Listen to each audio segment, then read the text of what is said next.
Ladies and gentlemen, we meet again for a short and sweet idea towards Parshat Re'eh. We have to look into it.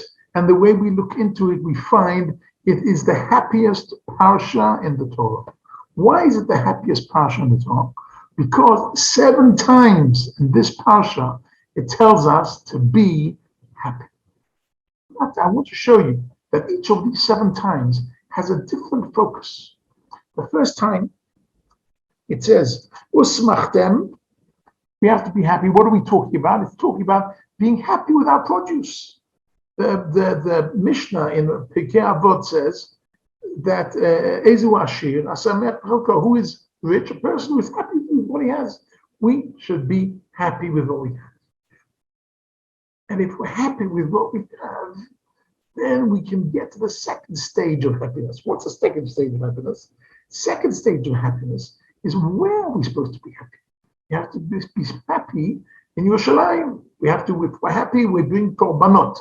We bring sacrifices. We show our happiness through a thanks sacrifice, through a shlamim sacrifice. We show our happiness by eating these holy sacrifices in Jerusalem.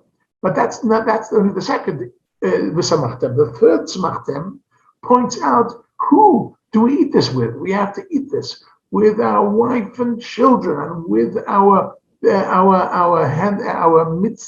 slaves and our women slaves, and with the orphans and with the widows and with all the misfortunate people, because we have to be, if we really want to be happy, we have to share.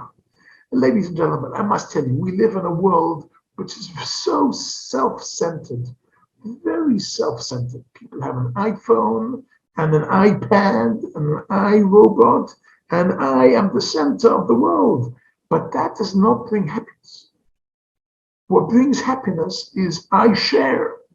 If I can share what I have with my children, my grandchildren, with my wife, with all the people around me, with the orphans, with the widows, with all the misfortunate people, that is happiness. Happiness is in the giving. It's not in the taking. And that is what the Torah is telling us. And then after these three places in the parasha, they talked about happiness. Then it says, Banim atem la'Hashem Elokeichem. What a beautiful, sweet analogy. We are the sons of HaKadosh Baruch Hu. What does that really mean on a deeper sense? Well, there are many levels to understand this, but let's imagine a father who has to travel for 2 weeks abroad away from home, and he comes back 2 weeks later, and to show that he missed his family, he brings one of the children a box of Lego. Now let's see what are the 2 types of response this child can have. If he says, "Oh, Daddy, you bought me Lego, you bought me, thank you so much," gives his father a hug and a kiss, how does his father feel?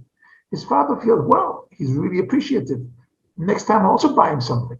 But what happens if the child will say, well, crying, I didn't want Lego, I wanted a remote control car, I don't know, some other toy.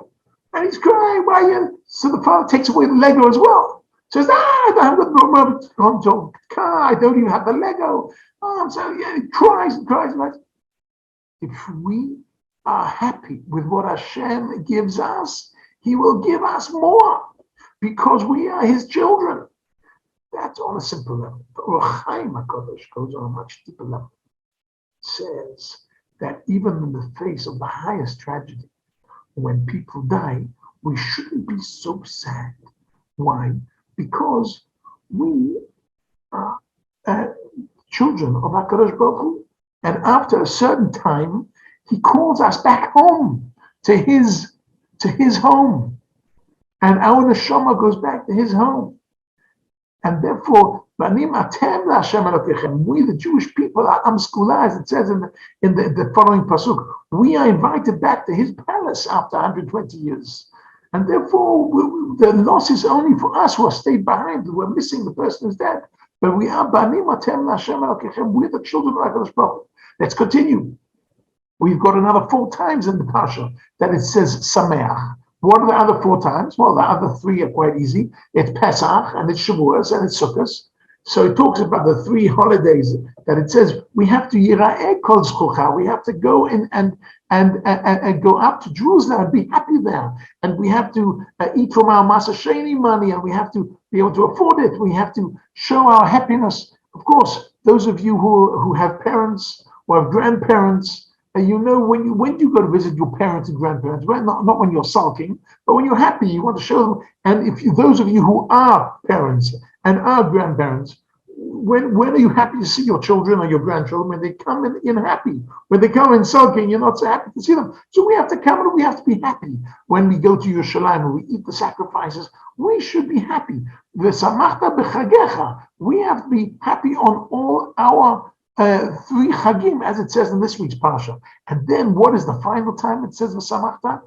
The final one is v'hayita ach sameach. You should be only happy. What does it mean you should be only happy? Says Rashi something very interesting. He says that is not a mitzvah. It's not a mitzvah. It's a fact.